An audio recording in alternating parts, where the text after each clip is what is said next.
Assalamualaikum warahmatullahi wabarakatuh. Teman-teman semuanya, gimana kabarnya? Semoga selalu dalam keadaan sehat walafiat dan dalam lindungan Tuhan Yang Maha Esa. Pada kesempatan kali ini kita akan membahas mengenai kerahasiaan bank. Nah, apa saja sih yang akan kita bahas untuk kedepannya? Yang pertama ada pengertian kerahasiaan bank, ada sifat rahasia bank, yang ketiga pengecualian rahasia bank, dan yang keempat adalah sanksi pelanggaran kerahasiaan bank.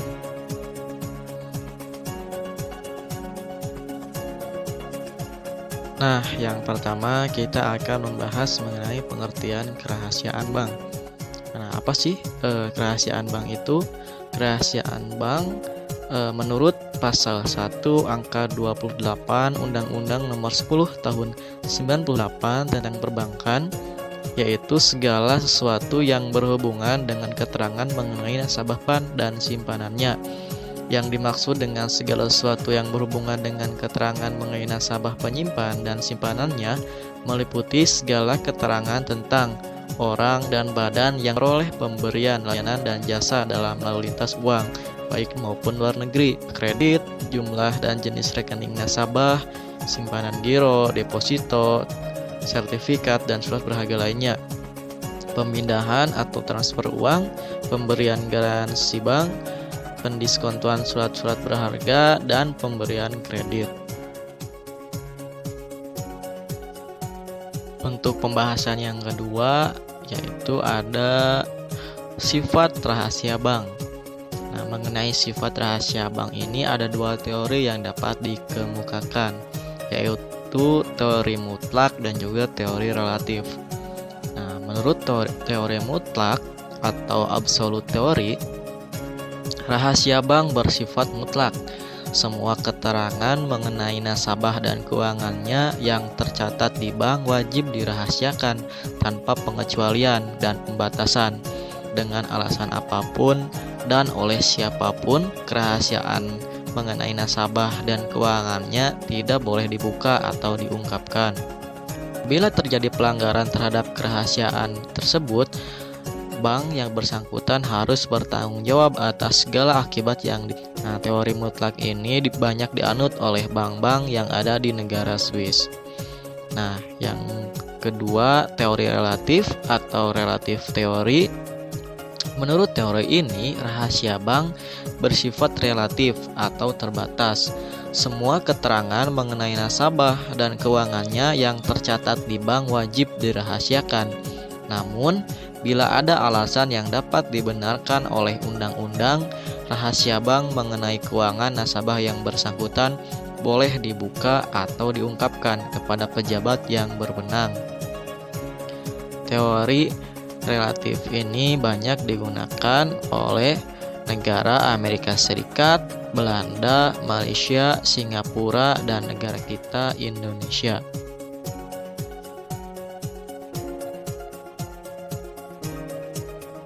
Untuk pembahasan selanjutnya yaitu mengenai pengecualian rahasia bank. Dalam pasal 40 ayat 1 Undang-Undang Nomor 10 Tahun 98 tentang perbankan ditentukan bahwa bank wajib merahasiakan keterangan mengenai nasabah, penyimpan, dan simpanannya, kecuali dalam hal sebagaimana dimaksud dalam pasal 41, 41A, 42, 43, 44, dan 44A. Kata kecuali diartikan sebagai pembatasan terhadap berlakunya rahasia bank.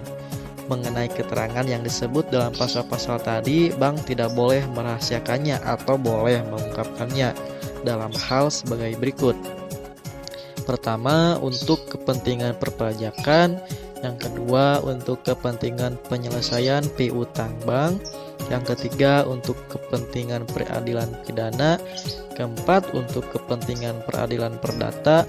Yang kelima, untuk keperluan tukar menukar informasi antar bank. Dan yang keenam, untuk pemberian keterangan atas persetujuan nasabah.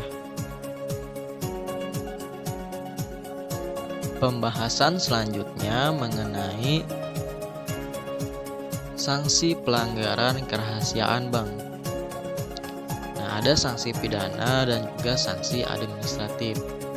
Bagi pihak yang merasa dirugikan oleh keterangan yang diberikan oleh bank, mereka berhak untuk mengetahui keterangan tersebut dan meminta pembetulan jika terdapat kesalahan dalam keterangan yang diberikan.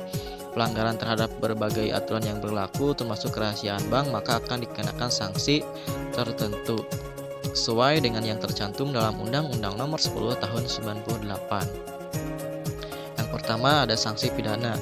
Di dalam pembukaan rahasia bank untuk kepentingan peradilan dalam perkara pidana tanpa membawa perintah atau izin tertulis dari pimpinan Bank Indonesia dengan sengaja memaksa bank atau pihak terafiliasi untuk memberikan keterangan diancam pidana sekurang-kurangnya 2 tahun dan paling lama 4 tahun serta denda sekurang-kurangnya 10 miliar dan paling banyak 200 miliar.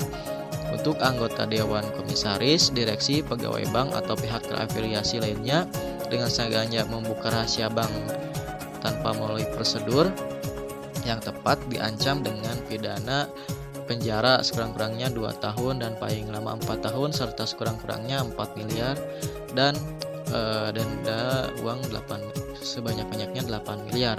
Untuk anggota Dewan Komisaris, Direksi atau Pegawai Bank yang dengan sengaja tidak memberikan keterangan atau membuka rahasia bank di mana telah ditempuh prosedur diancam dengan pidana penjara sekurang-kurangnya 2 tahun dan paling lama 7 tahun serta denda sekurang-kurangnya 4 miliar dan paling banyak 15 miliar.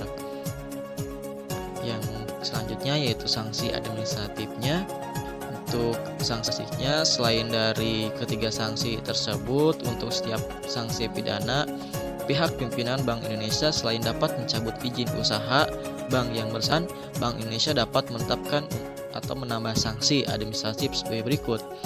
Yang pertama denda uang, teguran tertulis, penurunan tingkat kesehatan bank, larangan turut serta dalam kegiatan clearing, pembukuan kegiatan usaha tertentu, pemberhentian pengurus bank, dan pencantuman anggota pengurus, pegawai bank, pemegangan saham dan dalam daftar orang tercela di bidang perbankan.